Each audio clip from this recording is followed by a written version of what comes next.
This is Steve Playing Downs, the intro. the voice of Master Chief, Spartan 117. Welcome to Quality Time, the KO Koala Entertainment Podcast. Anthony and Skylar will take it from here. Master Chief, Got the drum. out.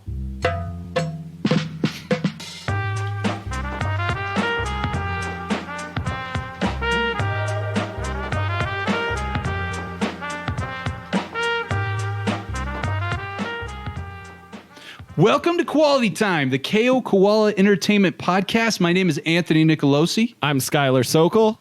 And today we are joined by actually our first ever guest. This is actually extremely interesting. Today also marks the 1 year anniversary of our first episode of Quality Time. Really? That's yes, awesome. I just realized because I got a this day a year ago thing from OneDrive, and we started with our first ever guests on Quality Time. The guys from ESPORTSCENTER. You guys want to, Dalton, you want to introduce yourself first? Yeah, my name is Dalton Brock. I essentially started ESPORTSCENTER, and I've got my co-host and best friend Jackson working with me. Yep, I'm Jackson. I'm co-host, co-founder, whatever you want to call me, and I live with Dalton, but right now we're separated, sadly. So, but we keep the romance going. All right. Long distance esports romance. Happy anniversary in chat. If you are listening to this after the fact, we are live streaming this on Twitch. You really missed a good one because we are literally giving away we're doing at least three $25 gift card giveaways of your platform of choice. So you are missing out. You should come to our Twitch. You should watch Quality Times. We do this periodically. So anyway, let's get into, you guys want to tell us a little bit about yourselves? What's your goals and aspirations with ESPORTSCENTER are? What is ESPORTSCENTER? What is ESPORTSCENTER? Yeah, I'll start off with how we started for sure. So I'm a big fan of Gary Vee personally, and I watched a lot of his content for a long time. And I essentially got furloughed from my job start of COVID, right? So that was a big struggle for me. And, I learned from, Gary Vee that I just need to make content, And before ESPORTSCENTER, I had a little shoe company going. So then I was like, you know what? I watch a lot of video games. I love esports, love a lot of these content creators. I'm going to make my own content. Why not? So I started one day and I was just like, you know what? TikTok's popping off. It's not that hard. I'm going to commit myself to at least 3 videos a day and see where it takes me from here. So then from there, I posted my first video and it had 200,000 views just off my first TikTok. And I was hooked from there. And I was like, okay, well, this could be something big.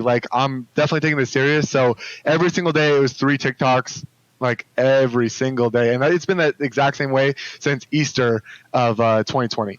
So making 3 TikToks every day, regardless of where I am. But along the journey, I've added Jackson, and Jackson really helped me out at the start because what we used to do was called Top 5 Clips of the Week, and we are bringing that back in some way very soon. But essentially, all these people would send us clips from TikTok, and they'd want to be featured. So every Friday, we would do a top 5 and then post on our TikTok for a chance to be featured. We'll also, throughout the week, talking about gaming content, how to grow as a streamer, esports news, just a variety of different things. And it's grown into something a lot bigger than I expected. We're almost at 250,000 TikTok followers. We've got a YouTube channel that we just started up at almost 400 subscribers. Instagram's almost 2,500 followers, and then Twitter that Jackson runs is absolutely crushing it right now. Recently started, now it's got 200 followers. Nice. That's awesome. Yeah, we started thanks to Gary Vee. Quite frankly, jumped on the TikTok train early on when we were first posting content. I actually told, I'm gonna guess it was Dalton on the Esports Center account on Instagram the other day. He was in Instagram Live. I told him, for us, when we post TikTok content, a lot of times me and Skylar will have an interaction. We'll have something funny happen.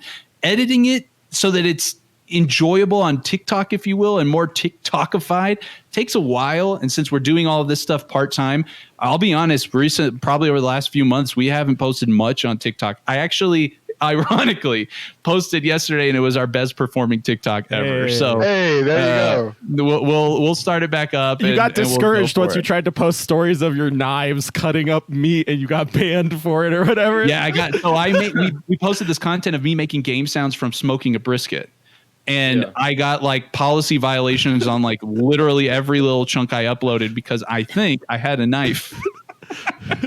in one of them. So, but that fucking like old Vietnamese lady is always chopping shit up on her channel, man. I know she gets millions of views. They fucking killed me. Yeah. Anyway, it's long story short, you guys are killing it on TikTok. I actually really enjoy the content. I think it's very intelligent content. It's Thank you. like I don't know how you feel about this, Skylar, but for me personally, when there's gaming news that I'm interested in, yes, Polygon might write a big ass long article, but I like need somebody to digest it and put it on a YouTube video for me, if that makes sense for me personally. So that's kind of how I see your guys' content. It's like you're taking some highlights from the news and you're presenting it quickly in a bite-sized way for people on TikTok, and I think it's great. So, yeah, great job, guys. It's how's it?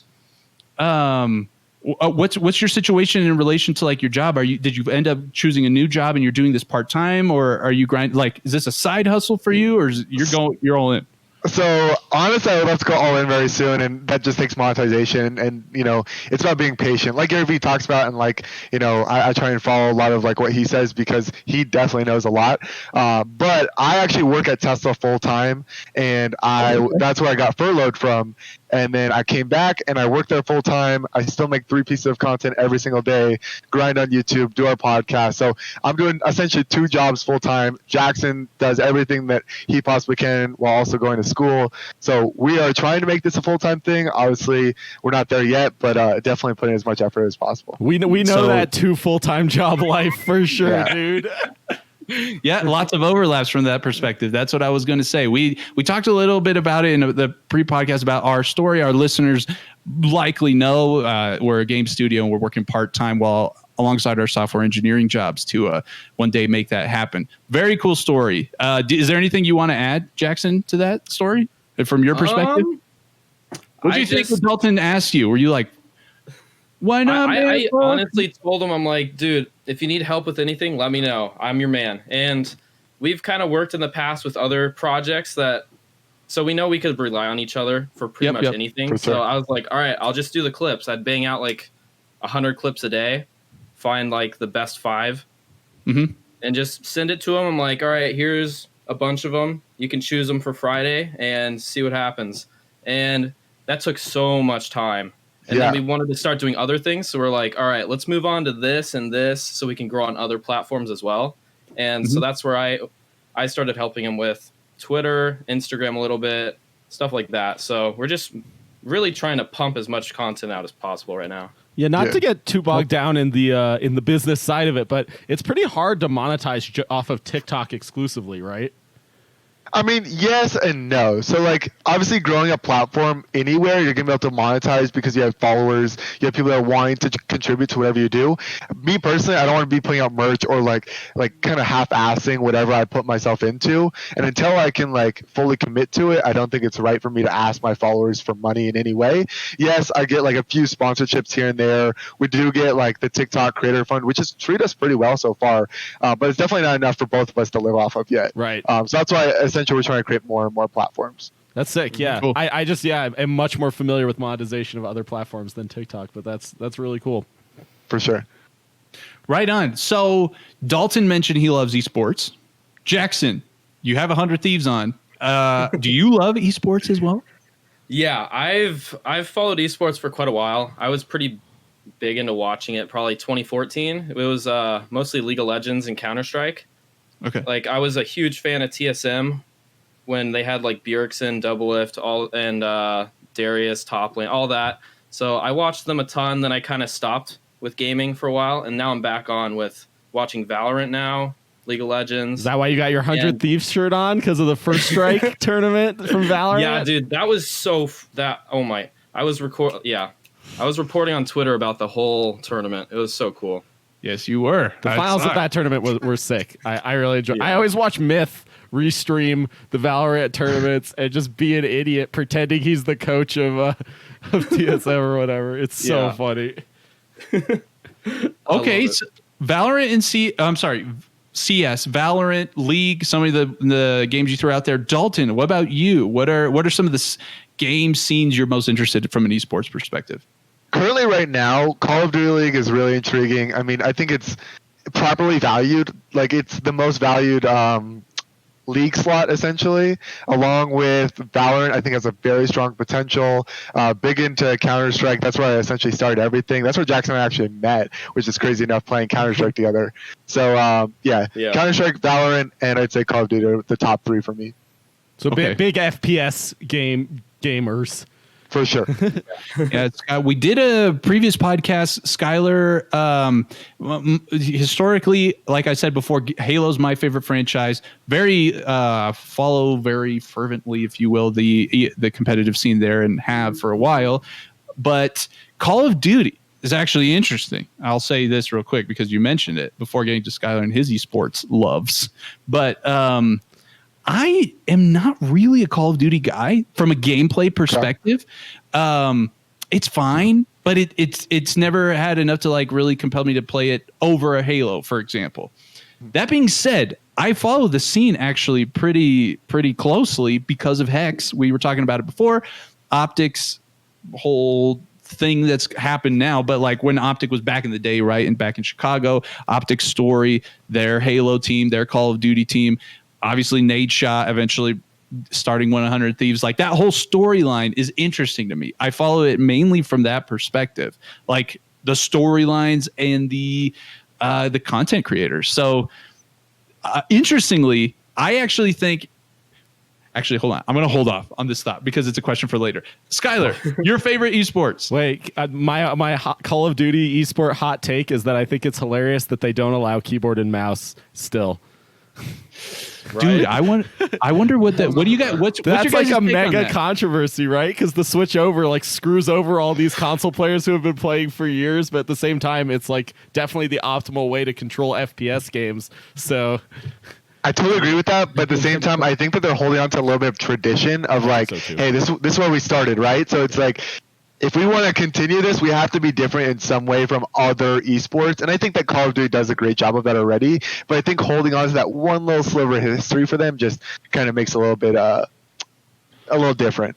Interesting. So you're doing it you think it's more from the perspective of trying to differentiate themselves from the other esports to at least some extent. Yes, definitely is. Okay. Yeah, it lets people who want to play exclusively on controller like have a place to go and not worry about like an unfair advantage from keyboard and mouse. That's true. I think that Call of Duty has also done great research and found out that they have majority of their players playing on PlayStation, Xbox, and consoles in general compared to the slim amount. I mean, there are definitely players on keyboard and mouse, but I think they're focused on their primary audience. Yeah, we actually just put out content. 13. It's now 13 years in a row that when Call of Duty releases, it's the best selling game of its release month in 2020, which saw tons of good games come out with making tons of money.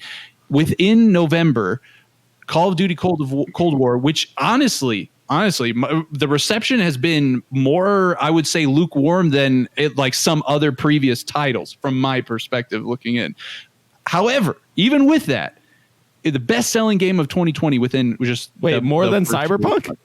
More than Cyberpunk released in December. Oh, so right. when those, Sorry, they when those delayed. metrics were out, Cyberpunk wasn't available yet. So yes, Call of Duty was just upon release, really within that first week, already the best-selling game of 2020. So crazy. yeah,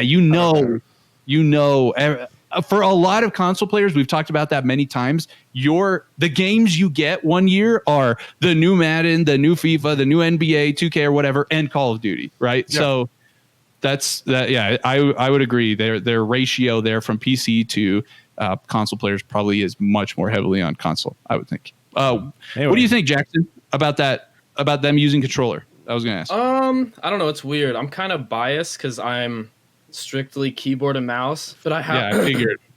I have been using controller a little bit because we've been trying to play Cold War. Dalton and I, we've been playing Cold War a bit. It's actually not as bad as I expected, but I don't really know with the league.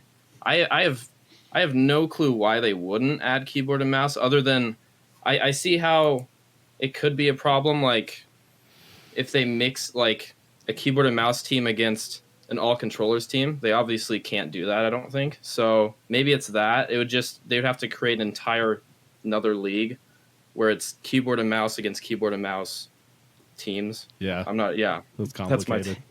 Honestly, the way I kind of think about it is it's kind of like a sport, like softball, right? So if you said that you had to start throwing overhand now, they'd have to find entire new pitchers. Right. So in Call of Duty, you'd have to find an entire new team that can play on keyboard and mouse. Yep. I mean, Halo is going to have a similar problem. I'm interested in how they'll deal with it when Halo Infinite comes out next year and the esports scene starts up. But it's also the aim assist, right? On controller, you get aim assist just to make that feel better. Mm-hmm. That right hand dexterity for a professional keyboard and mouse player is fucking insane. So you really don't stand a chance on some of that stuff. Anyway, Skylar, esports I like. Yes.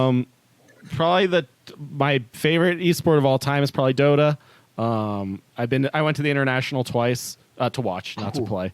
Wow. But and then I've also been to Evo, the fighting game world championship once. I played there. I didn't do that well, but I did better than my goal, which was to win at least one match, and I won 2 matches. So clean. But yeah, so fighting games, Dota are my favorite. I got into Valorant a bit. Also Rocket League, I've played since it came out, and I followed that esport a bit as well. I don't know. Right.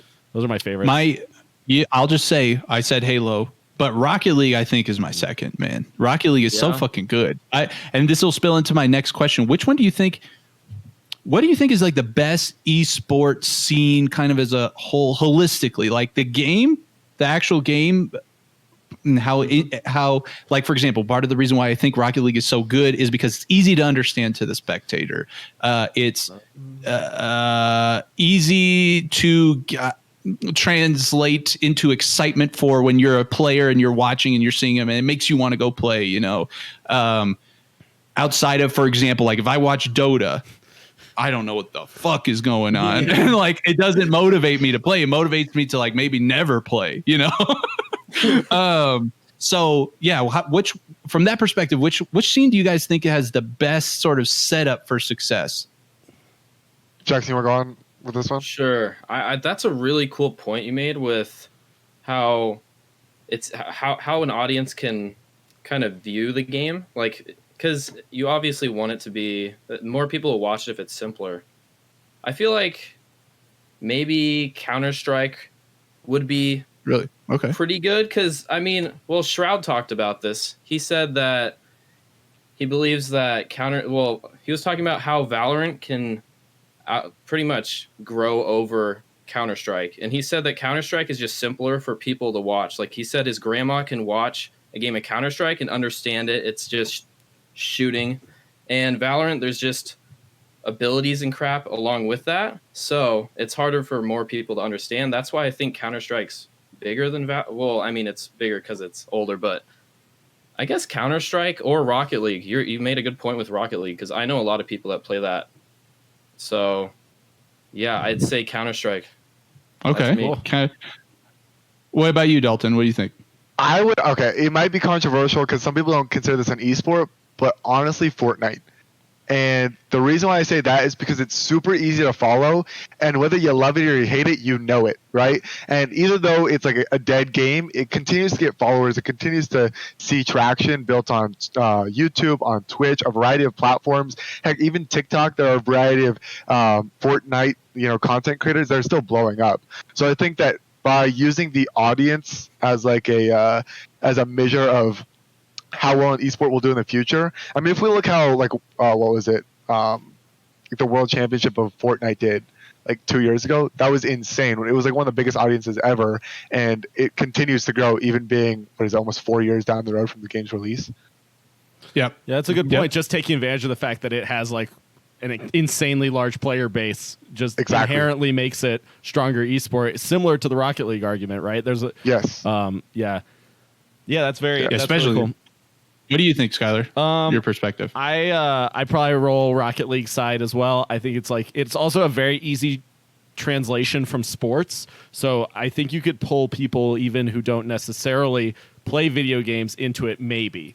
More likely than other esports for sure. There's no way you're getting some football loving guy to watch Dota or League or something like that.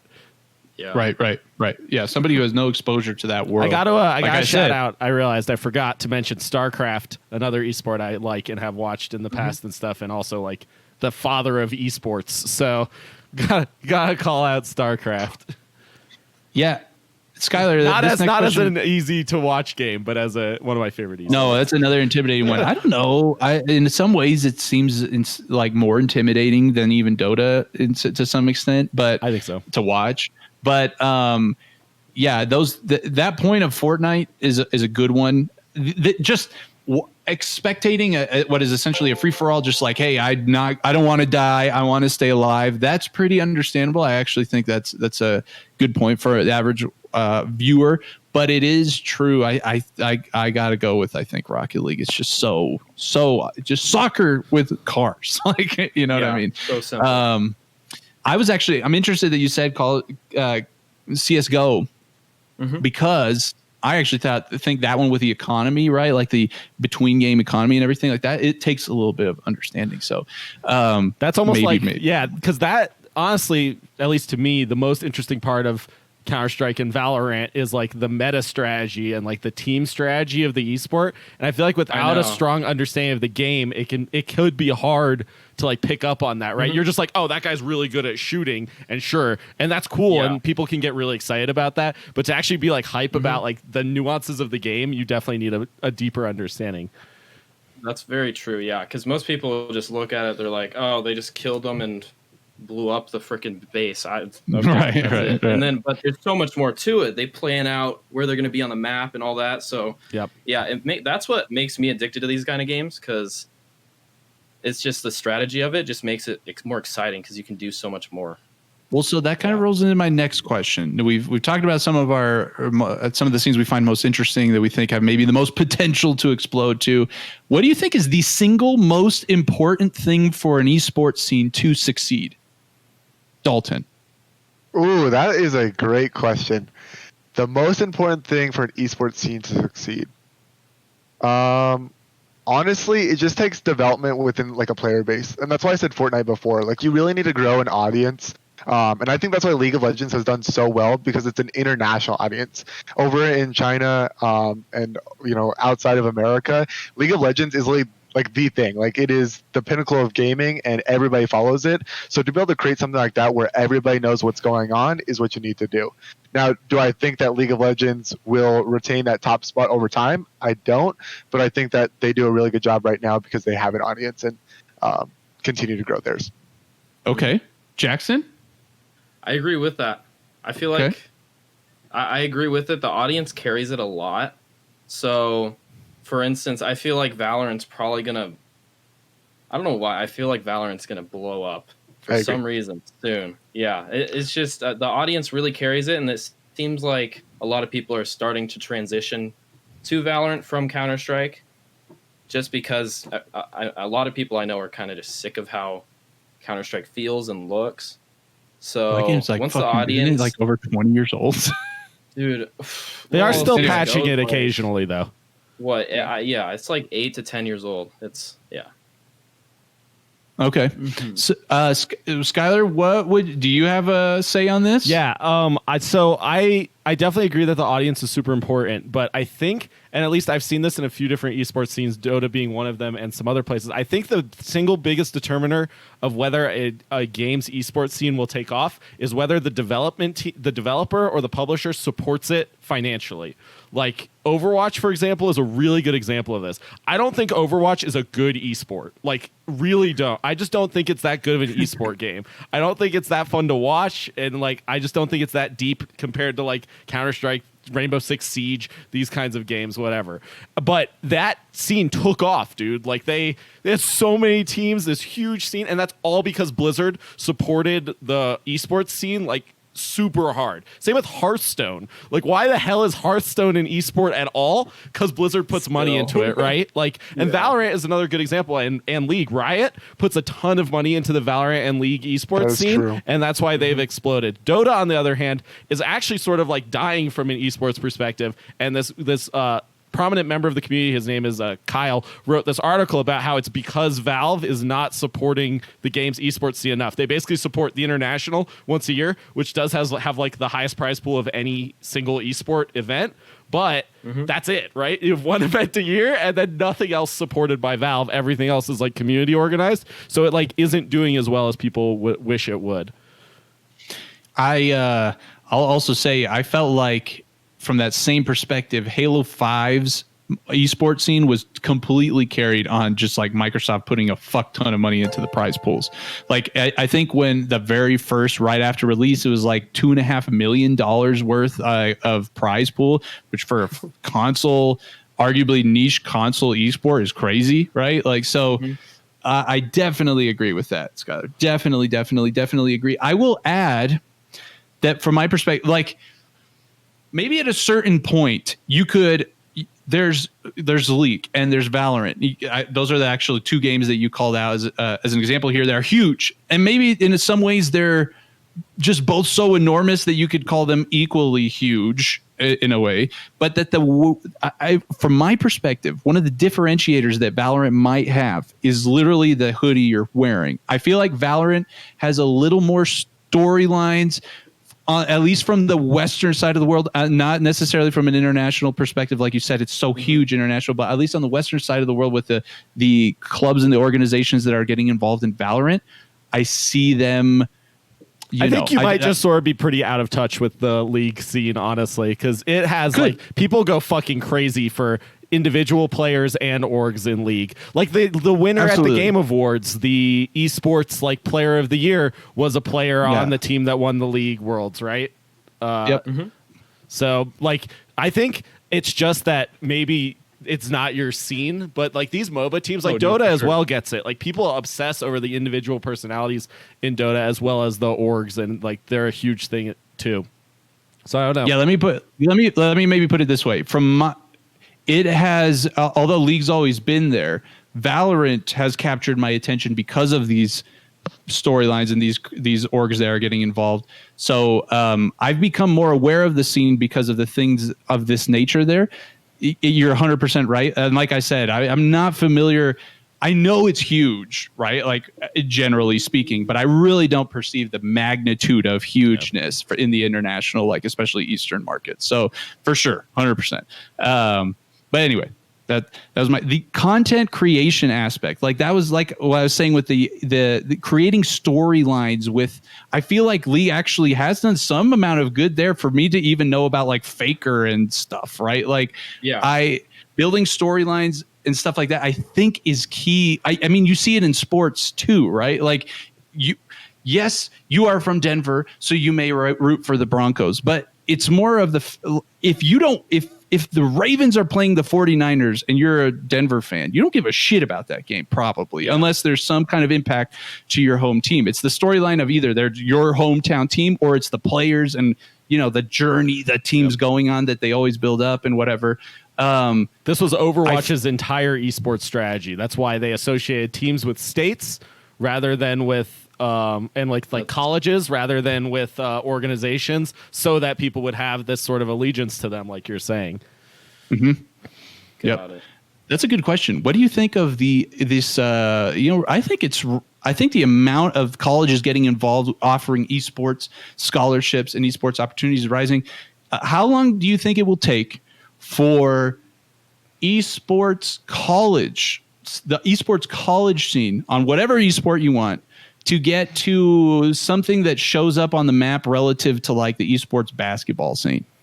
You mean the real sport basketball scene? The real sport basketball. Yes. Something that's start this off. Yeah. Sorry, go ahead. Sure. I think it's slowly building. Like we're already seeing a lot of college esports teams coming out. We recently just talked to one actually, and when we were, well, at least when I was in there's even high school ones. Like when I was in high school, there was no chance that I could ever join a team. That was kind of unheard of. So, but there's a lot right now. There's one at ASU. There's pretty much one at almost every big university, and it seems like it's starting to spread. I feel like in the next 5 years, it could get pretty big, and then all these orgs can just kind of suck out of them, like just find all these cool players and basically give them a dream job. Kind of like what you're seeing in sports. 5-ish years is what I heard. Yeah. Okay. I think personally that having colleges having esports kind of legitimizes the entire thing, because it puts in perspective for these parents who are saying, hey, like, I don't want you playing video games, you shouldn't be locked in your room for 12 hours a day, to now saying you have an opportunity to get a scholarship and go to college for free, something I've been working for my entire life to get you to go to this point, or whatever it may be. Like, it essentially legitimizes what they're doing and their passion. Personally, I see it taking a little bit more than 5 years. Probably closer to like 10 to 15. The reason being is you have to get on board like the NCAA did with college basketball. It has to be nationally televised. It has to be backed by a lot of big organizations, and we have to see that from the top first. So we have to see esports become super mainstream before we can see it like big within colleges.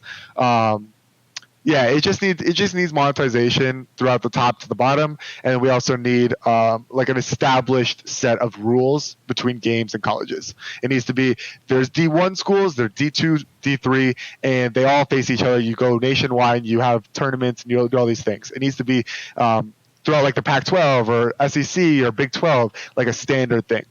Mm-hmm. Yeah, I was going to mention the televised thing. I think is really important. That's like the reason Starcraft blew up in Korea and why it's like huge, and the players are like bigger celebrities than like anyone else in that country, is because Starcraft's esports scene, even in Starcraft 1, started being televised really early in the esports scene, and now like they like, yeah, it gets televised on like major TV networks in Korea and stuff, and I think that's the main reason that esports is so huge there. So I think that's a really insightful to say that being nationally televised, I think, is one of the biggest things for growing like esports to be as legitimate as real sports are here. And you know what I think personally is a big motivator or determiner on when some of these esports are going to get nationally televised is the advertisement pool. So like that's in the NRG Duo podcast, Hex sat down with Andy Miller, and they just recently broke out the billions and billions and billions of dollars that like each NFL org gets for essentially the TV deals, right? The TV advertisement deals. And they were talking about them being CEOs of NRG, were kind of just like spitballing like sort of the trajectory for esports orgs, what they were thinking about. And for sure, esports orgs would love to be in a place like that where there's a league of Legends league, whatever game league that signs a deal with the big. That's actually going to be interesting. I don't know, nationally televised TV or how the digital landscape shifts in the future. I don't know about you guys. I don't even own cable TV. Same. Yeah. I was going to say, I don't know if television would affect it later on, because it feels like it's almost dying. Will television be there? A lot more people. Yeah. Yeah. I mean, maybe it doesn't have to be like syndicated televised, but like if it was like available on like, I don't know, like Netflix, like, you know, because like TV still exists in the form of like Netflix and other streaming platforms, right? So maybe televised on those platforms or something, if those platforms shift to like they allow for like streaming events or whatever. Because I do know like some sports are being televised on those platforms now too, like Hulu and those places. So exactly. Yes. So the notion of national widespread televised audience in whatever, I guess, format, that's maybe a whole other podcast topic, but once you have that kind of advertisement pool, that really legitimizes things, I think. When advertisers feel like supporting those leagues being on those, when for functional version, when the Comcasts of the future world, whatever that is, when the Time Warners of the future world feel like esports can attract enough advertisement revenue to make those nationally televised deals, that's when you do it, right? So until they get there. Yeah, go ahead, Dalton. Go ahead. I think so. COVID played a big role into sports this year, right? So we saw just about no sports for a good 6 months. And what was playing on ESPN? Esports. So esports was playing on ESPN, and I don't think that it grew much of a following by being on national TV. And I think that we even saw companies like McDonald's or like a variety of companies just throw money in there, and they're expecting to see a huge return like they do with sports. And I think that's a common misconception to try and compare esports to traditional sports. And I'll definitely get into that more, a little bit later. But with that being said, these companies are getting the return, so they're not going to continue to put in their money. Versus somebody like MasterCard, who's put in their advertising into League of Legends game. So as you're walking through and you see a banner, you actually see MasterCard's advertisement. So I think that there's a better direct-to-consumer advertising need to be done within esports to actually get the following. So that was where this question was going, was until esports leagues or whatever can get to that massive advertisement contracts, television contracts equivalent, whatever it is in the future, should they go that route or if that's their goal? What are other ways that esports can, people who want to get involved in esports can monetize it? You just alluded to one in League. Are there any that any of you guys can think of, like things that you think games could do more of, like in-game opportunities for some of this stuff? Jackson. Yeah, go ahead. Like opportunities for monetization? Is that kind of... Yeah, outside of like just showing a commercial basically on TV. Okay. I've seen it a little already, like in the League of Legends maps during Worlds, they actually had advertisements on the map. Like, they literally, on the freaking map, showing the players, they had advertisements of, like, intel and stuff. So there's, like, little spots you can throw it in. I'm not really sure. I don't know too much about monetization. Dalton's really the main man about it. I think that when it comes to, like, monetizing for these, if we're talking directly, just talking about, like, a sponsor like McDonald's, like MasterCard, like Intel, I think it creates more of like create content. We're seeing it become really big, and it needs to become more of like a brand needs to personalize themselves, and it connects with you. And I think that TikTok's doing a really good job because it's forcing these brands to kind of put a face to their brand, even though it's not the face of their brand. It's somebody in front of the camera talking about their products, creating trends, just like you guys were talking about. You're creating content, but like you're not creating content just because they want you to know you. They want to know the brand. Same thing with us. We create content not because you want to know who I am as Dalton. I want you to know who ESportsCenter is. Creating a more personal feel. And I think that content will be huge in the future and will continue to stay big, especially since it comes down to like who's watching, and the eyes are on content. They're on YouTube, they're on Instagram, they're on TikTok, Twitter, a variety of social media platforms. Yeah, that's a good point. I think it's the League like in-game advertisement thing is really interesting. I didn't know about that because what came to my mind immediately was like the Death Stranding health being Monster Energy drinks or whatever product placement stuff. This has been happening in games for a while, right? Having product placement, and I think some big products like pay for it. I have no idea what the turnaround is or like how well that actually works. I don't know if anyone's ever talked about like stats on that. It'd be interesting to know, but that kind of stuff could definitely like convert. Maybe, I don't know, like clearly people support streamers just to like put their logo on the corner of their screen or wear their merch or whatever. And so maybe we see a similar thing from that perspective. But yeah, what did you feel from a player perspective when you were playing Death Stranding and you saw the monster plug? Were you like, ew, fuck, advertisements in my game? Or did they do it in a tasteful way that just like flowed? They did it in a fine way. Like they weren't like, Monster Energy, drink this or whatever. Like it was fine. I don't really care, right? Like I'm not the target audience for that kind of advertising, so I don't know if it would matter for me anyway. But I'd be very curious to know if it made anyone go out and buy a Monster Energy drink. If you're in chat and you bought a Monster Energy drink because you played Death Stranding, make sure you let me know. Dude, I mean, for me personally, I just bought a fuck ton of monsters over the last month because of the Halo Infinite ads. So, like, if it was in the game, would I buy it more? Yeah, probably. Me personally, if it was in Halo, if Chief fucking opens a monster, I'm drinking a monster. Go ahead, Dalton. You look like you're going to say something. Yeah, did you guys hear what happened with the new 2K when they released and they put advertisements within the game? Oh, right. Yeah. In the UFC game, right? Well, UFC and also NBA 2K. Oh, okay. So Yeah, both games, for those that don't know, both games added in advertisements in which you couldn't skip and force you to watch. So essentially, these brands are just advertising to everybody forcefully, kind of like a commercial, right? Right. And if you're spending $60, $70 on a game and you open up your game and the first thing you see is ads, I wouldn't be too happy personally. And they removed them, correct? Ooh. They permanently eventually removed them.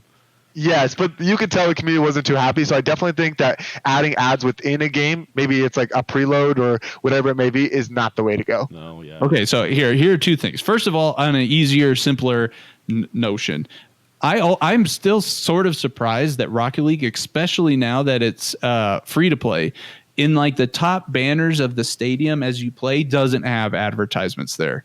Or even just the main menu. Like in the main menu, you're in a field.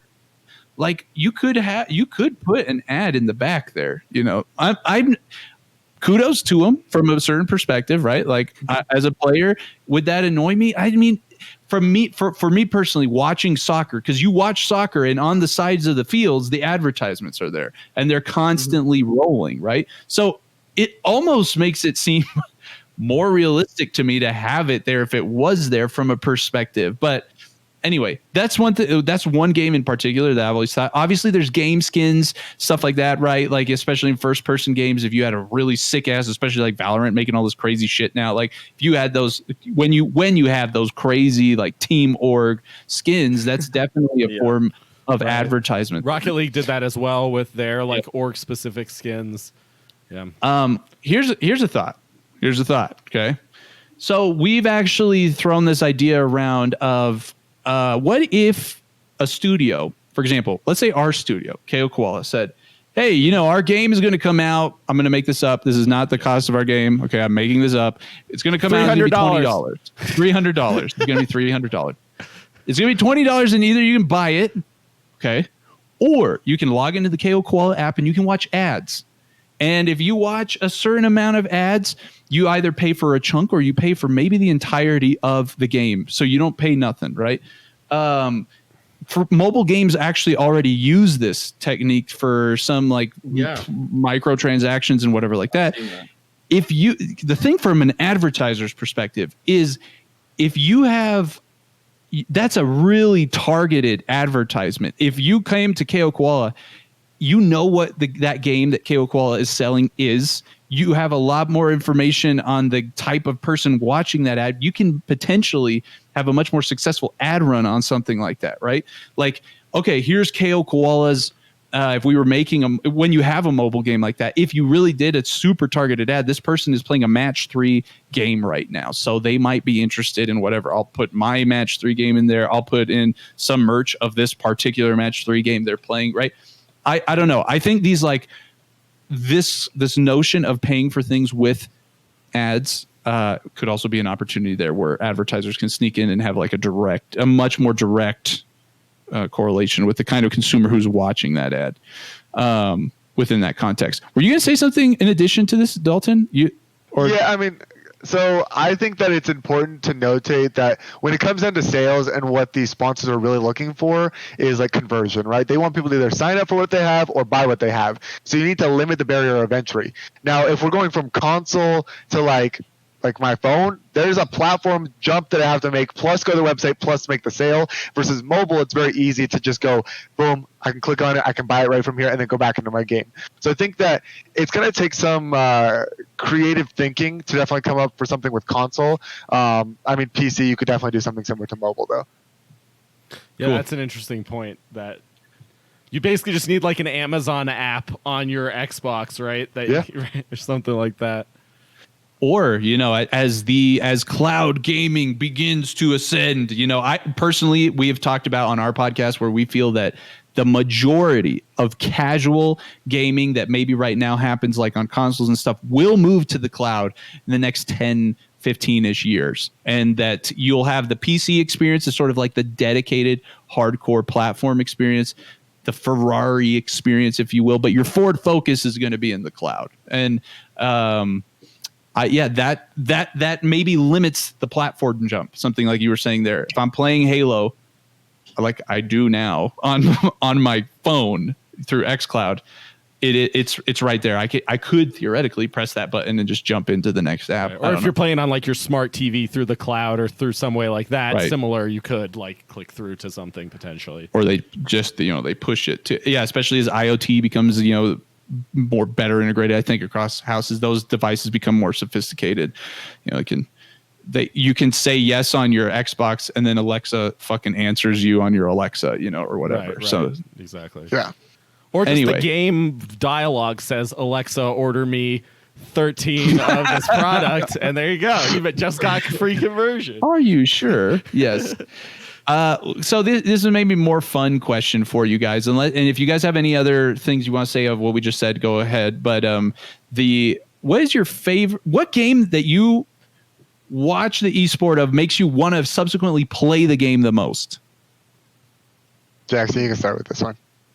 Okay. Valorant, that first strike tournament just made me, oh my god, because I haven't played it in a few months, and it just made me so excited just because seeing the progression of the game. And League of Legends, I'll say that. It just, that game always for some reason pulls me back in, and then I'll play it for like 16 hours a day, just over and over. I hate it. I hate the game at the same time as loving it. It pisses me off. But yeah, watching it's so easy because there's like huge streamers like Tyler One who are just hilarious watching play it. Right. And it makes it. I don't know. It just watching it makes me want to play those games so much more. Okay. Yeah. What about you? Either Skylar or Dalton, whoever. Go ahead, Dalton. Okay, so Jackson and I were talking about this the other day, and I really think that esports, in my opinion, makes me want to get better at a game, not necessarily play a game. Versus content creators make me want to go play a game. So if I go on YouTube and I watch somebody play Fortnite and they're memeing the entire time, well, I don't really play Fortnite anymore, but it makes me want to go back and play the game.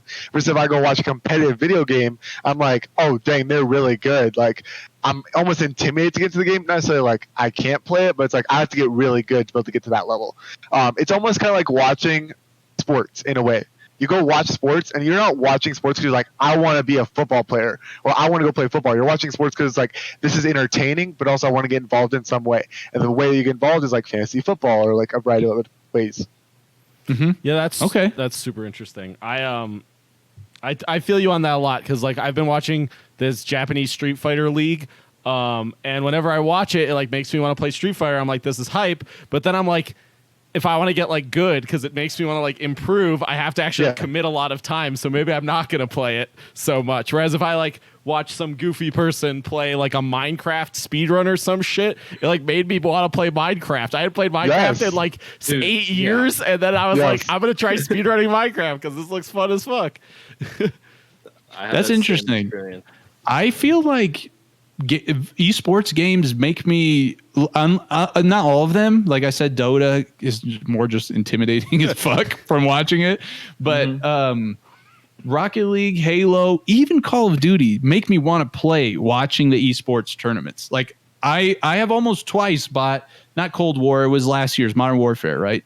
I almost bought that twice immediately following a tournament. I mean, I'm also sensitive to hype. Anthony is like a hype magnet. Yeah. God, I love hype. Yes, I love hype. And so, a Hex and the whole Call of Duty scene being hyped for it, and then the tournament, oh, fucking rocker, Gary V has a team. Like, what the fuck? I'm buying this game. That's that's basically where I was at. So it's funny. The content creators don't necessarily fill that same role for me, for at least those games that I'm thinking of. Like watching Musty on Rocket League doesn't necessarily make me want to play Rocket League. Although I do like really, I feel like I get better from watching him, like the strats they say and stuff. But yeah, I don't know. For me, those esports does actually motivate me to play pretty significantly. So what is your guys'? Yeah, go ahead. I was just gonna say one more that I thought of actually recently. The most recent surprise esport of COVID, I think, is chess. In my opinion, that has blown up on Twitch. Yeah, dude. Yeah. They had multiple Twitch rivals tournaments with like very famous like Twitch personalities got taught by like chess grandmasters. They like had lessons Yeah. with them. All the grandmasters and the personalities streamed the lessons on their like individual channels. Then they had these big Twitch Rivals tournaments and all of this. And like somehow they made chess into like a popular Twitch esports / scene now, which is crazy to me. I remember you messaged me. I was like, "What the fuck?" Yeah. Chess? Like, And that actually convinced me to start like playing chess again. So that's one that definitely did it to me. But it was Dude, I was so watching funny. that too.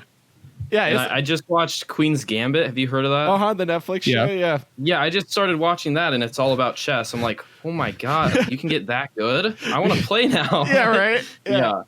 you know, fun fact: my father-in-law used to like beat the shit out of his younger brother. They'd beat the shit out of each other over chess games. They're from Poland, like straight up from Poland, like off the boat from Poland, and they get so pissed. He always tells me of the story of they got in a fight and like basically it ended with him throwing his brother on the chess table, cracking the table in half, including the chessboard. And his dad got so fucking pissed. They got in huge fights. Anyway, so yeah, some people really take chess seriously. That's so funny.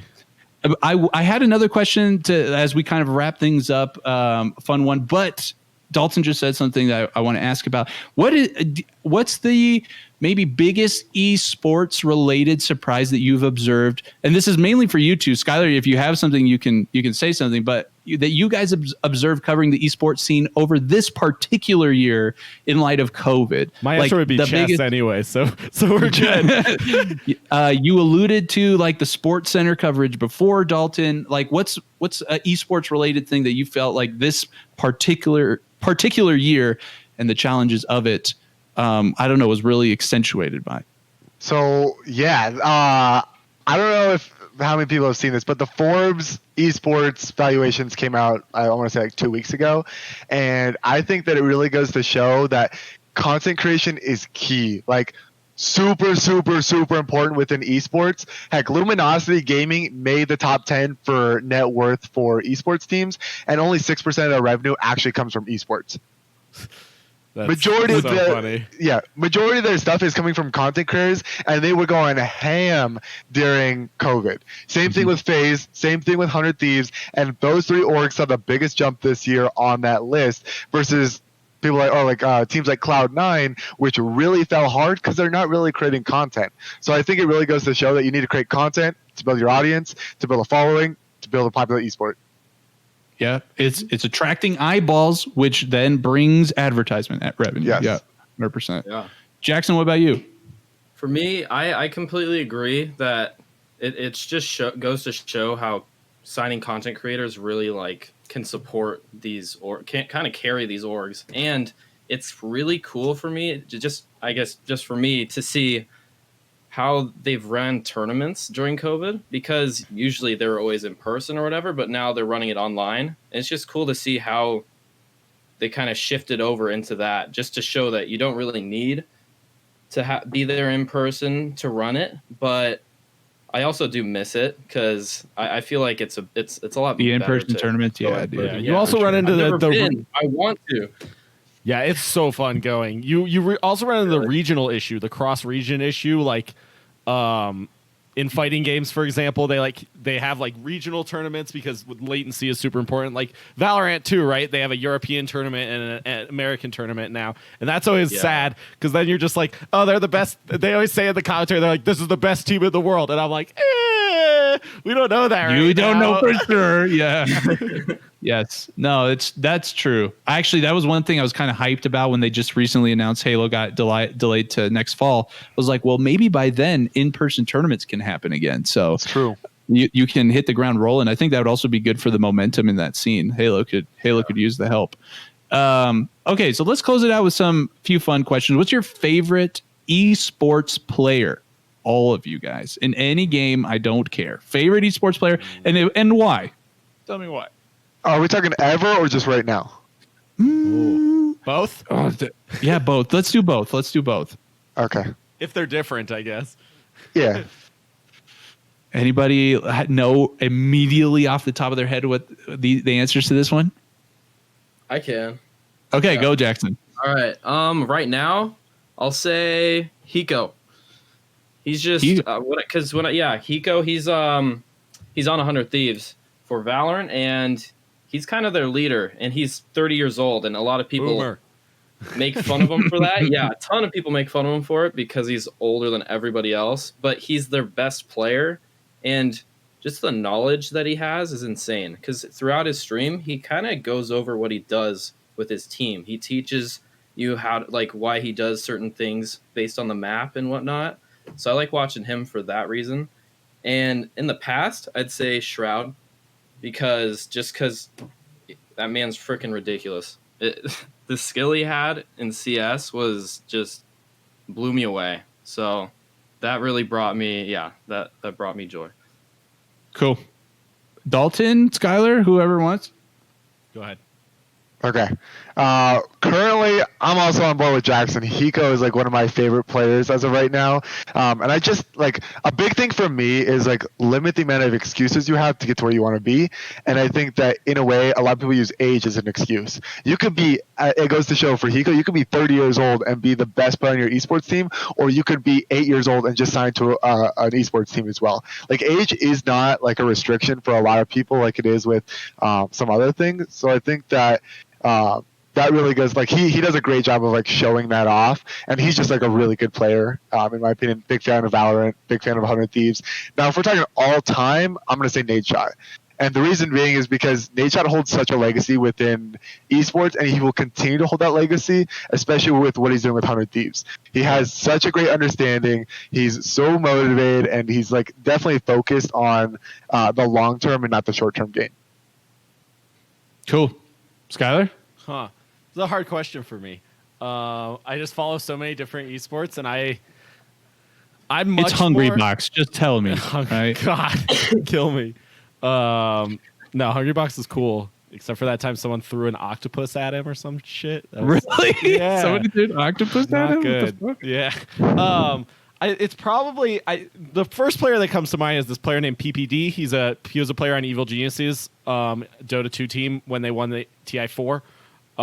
He's just like known for being very like high strategic skill, and like he planned all their hero drafts and like managed all of that. And like those are the kind of players I look for the most, are like the really like knowledgeable strategy kind of oriented players. If I'm gonna like follow a player, like I like Hiko a lot too. I think he's awesome. And if I were to pick like my favorite Valorant personality, it would probably be him.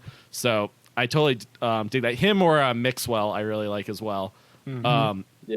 But then they're both super entertaining streamers, which I think plays a big role in like whether you're into an esports personality or not. It's just like, it's not just anymore. It's not just like watching them at the tournaments. Now you can watch them stream all the time and get like a really good idea of their personality too, which is actually one of the reasons why PPD isn't as much my favorite esports person anymore, because he kind of is a shitty person. So he's just kind of a douchebag.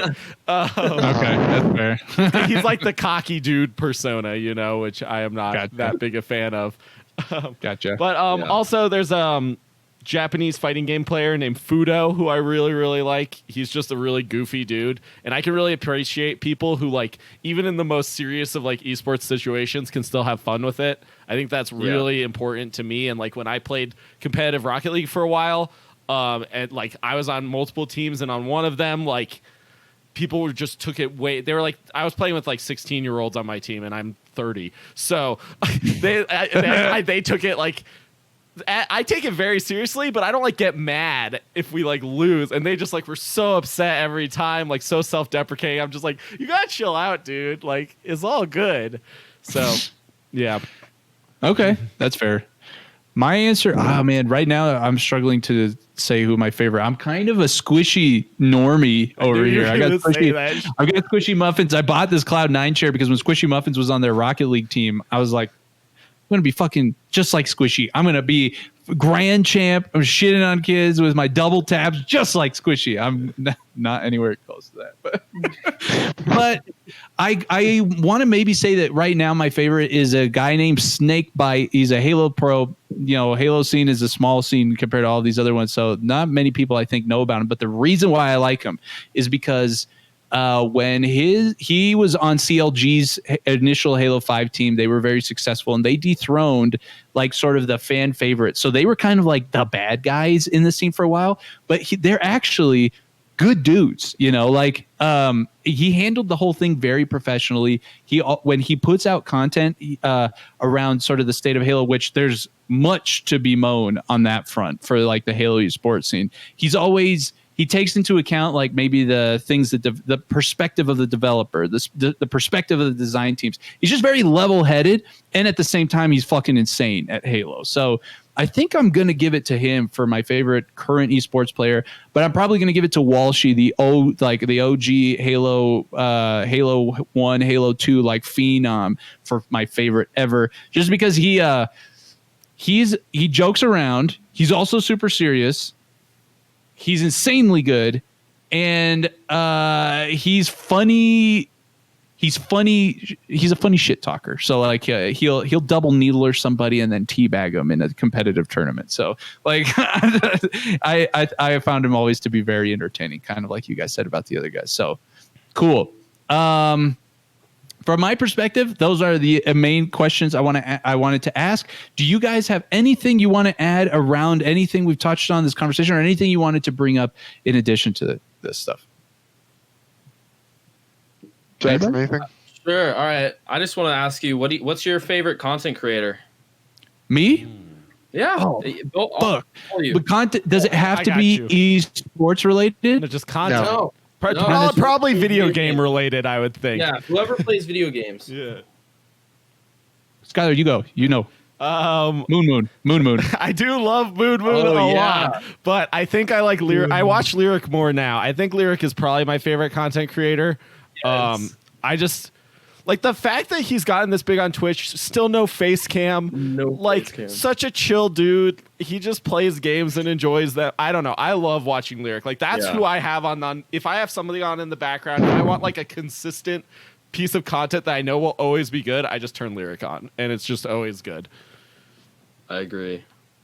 I'm gonna be such a fucking normie with my answer. You go, If Jackson. you say Ninja, you're out of the company. Oh no, Ninja. For the record, okay, now he's sort of like the Fortnite loser kind of in a lot of people's eyes. But he was fucking hilarious in the Halo days. You know, he's originally a Halo player. Yeah. Oh my fucking god, dude! When he used to, you know, there's that one like clip that gets brought up all the time of him telling that kid to shut the fuck up, don't talk to me, or whatever the hell. He used to pull shit like that. The way he played Halo was either he'd do real bad, like he just would make these silly decisions on plays, or he'd go fucking nuts. And so he was pretty explosive. He was entertaining. That being said, he's not my favorite. Yeah. The only you meant the way you described Lyric on like somebody who I can just like throw on and for sure he's entertaining in the background and it makes me laugh. I don't know, dude. What I was going to say, the person who I a lot of times default to on that kind of stuff is actually PewDiePie. So The classic. That's why Not a bad answer. It was kind of normy. He during his live streams, I think he goes a little farther in his humor than he does on YouTube, because like he doesn't want to get demonetized for the YouTube videos, which I think is funny. So probably that. I know that's such a normie answer, but yeah. I also I was thinking from another streamer who's like up and coming who I'm really into lately is Ludwig. You guys know Ludwig? Yeah, I like him a lot. And then from a YouTube perspective, I think Northern Lion is probably my favorite YouTuber right now. So I don't know if you guys know who he is, but he's very famous for playing a bunch of indie games. I'm a huge indie game person, so for me, that's like really valuable from a content perspective. That's awesome. Dalton, what about you guys? Yeah, I want to know your guys' now. Okay, so I'm a big like YouTube fanatic, dude. Like I watch YouTube all the time, right? Honestly, if I'm gonna pick a content creator I can just throw in the background and I can pick up and leave off, or like whatever, I'm gonna go pretty generic as well. I'm gonna go with Laserbeam, because dude, honestly, his content from day one has been so raw and original, and even with over, I think it's like 16 million subscribers, the dude still doesn't care. He's just like, no fucks given, just go out, make the content, love what he does, and I think it's funny what he's doing too. Cool. I don't think I've watched like any of his content. I feel like I need to check it out now. Dude, yeah. Big memer. If you're into memes, okay, it's the way to go. All right, Jackson. Did you put on your sunglasses in preparation for this? Or you're like, I'm ready for something big? No! Gosh, dude, I watch way too many content creators. I don't even know. I like Tyler One, XQC, a lot of PokeLols lately. He's like kind of Poke is everywhere. cool. He just Yeah. does everything. I think he's hilarious. I just love watching even just compilations of him doing stupid shit. Tyler One, it's like, I don't know. I've been obsessed with watching him just Nice. in League of Legends because he's so loud and obnoxious. It's hilarious. XQC is just really stupid, and I think it's hilarious. And Lyric, I used to watch him so much. Like, I started watching him 2014 maybe, and I was obsessed with him. I watched him when he played. He was playing. What was he playing? Arma, DayZ, a lot of Arma. I love the Arma role play. And I was gonna say, I watched Moon when GTA for was on GTA fire. RP, yeah. Oh my god, I was obsessed with that like a year or two ago. So fun. Yeah. You know who I forgot who is in the running after PewDiePie? Maybe in some cases I'll put him on instead. Is Courage from 100 Thieves. Oh yeah. He's funny, dude. He's funny and he's chill and he's very. I don't know if you've seen that podcast with him and Optic and him and Hex talking about how he almost died falling off a cliff because his girlfriend took like the wrong way on a hike. It's fucking hilarious. Like he's just very normal person, funny. And so Courage is actually up there for me. I got shout out Donkey as well. Fucking love Donkey. Dude, Oh my yeah. God. He's hilarious. Yes, he is very I saw his Twitch stream the other day, and I guess he has like a point redeem thing or something where he just fills the entire screen with fucking like animated gifs of cartoon bears, and then his like actual game screen took up like a 16th of the entire screen. He had it like that for like an hour, and I was like, "What the fuck is this guy even doing?" That's awesome. That sounds like Donkey. It's Yeah, some for Donkey sure. shit for sure, dude. All right now, this has been a special treat for Quality Time listeners. A big old fat episode full of content for you guys. Definitely stuff we're going to be splicing out later for everybody else who wasn't able to join us. We'll finish it with Esports Center. Guys, where should people find you? Where should they follow Where you? can we find your content? Yeah. You can find us on TikTok at Esports Center. You can find us on Instagram, Esports_Center. You can find us on Twitter, _Esports Center. You can find us on YouTube, Esports Center. Yeah, we can't get the domain on all the platforms from the guy that owns it, but we're working on it. So Esports Center, just look it up on whatever platform and follow us over there. Look it up. We If, need if an it doesn't work, just put an underscore between random letters, and eventually, Yeah, you'll get somewhere it. around in there. Eventually, you'll get it. Yeah, if you're looking for us here, your guys' logo is nice. It's recognizable. It's the controller, right? It's like a broken controller. It's like a shit Yeah. controller. Yeah. Yes. So that's another way you can find them. It's a clean logo, or just go to our page. You know, we pretty regularly either retweet something they tweeted, or recently on Instagram. Have been interacting with you guys a lot more too, especially in the stories. So yeah, if you're looking for him, also just freaking DM me, KO Koala people. Just don't be afraid. Just talk to me. I'll tell you where they are. Anthony's desperate for friends. Just reach out to him. He needs it. Right? Yeah, no, I'm sorry if I don't answer you on Instagram. There's a lot of people. I'm trying. Okay. For us, you can find us at kokoalaentertainment.com, or the easiest way to find us is there, because you can just find all the links to our social media from that perspective. If you are following us already on any social media, we have a link tree in all of our bios. We don't have a freaking website yet on TikTok, so not there. But if you're on Instagram, YouTube, and you're watching this, check out the link tree in our bio. It's got links to all of our other spots, including our website. There you can also find a link to our merch if you'd like to support us that way. It really helps us out. As you all know who are listening, we run everything in the studio directly with our own money, so it's always very helpful when people support us that way. Also, check out the Patreon. Super fucking loaded with content. You essentially are on like a merge subscription plan with the amount of merch and free stickers that you get. You also get behind the scene access to game stuff, all kinds of stuff. So if you would be so generous, that you can find all of that goodness on our website. You also got to check out, most importantly, I don't know why you didn't mention it, the Discord. I'm sorry. I'm just so in my esports zone, dude. You know, like we have to make Agora into a competitive esports. Yeah, eventually someday. Yeah, join the Discord. You can see, you can play our game, our idle game, where you can do research and do all that. New stuff on the horizon for that. Hopefully in the next month or two, there's gonna be some end game content. So Yes, get hyped if for you that. are a if you're a long time Discord research grinder, there's some good shit coming your the way. coding is in progress as we speak Yes. on my computer. Yeah, join the Discord. You can also interact with us directly there. We're there literally every day, all day. So Yep.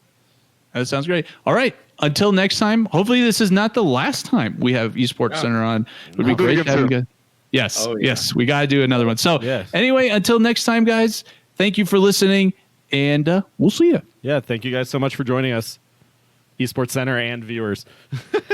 Shout out to all of our Koala Manjaro subscribers, especially I Got Your Potatoes, Marcus the OK, and Sand Squid. Thank you guys so much for your unbelievably generous support. And to all our Koala-tacular subscribers, thank you as well. If you'd like to join us on Patreon, I know that you get a ton of stuff with your benefits. You can find all the information following the link in our bio wherever you're at. Go to our link tree, go to patreon.com, search KO Koala Entertainment. There you can find the multitude of benefits that await you when you subscribe. Thank you again so much.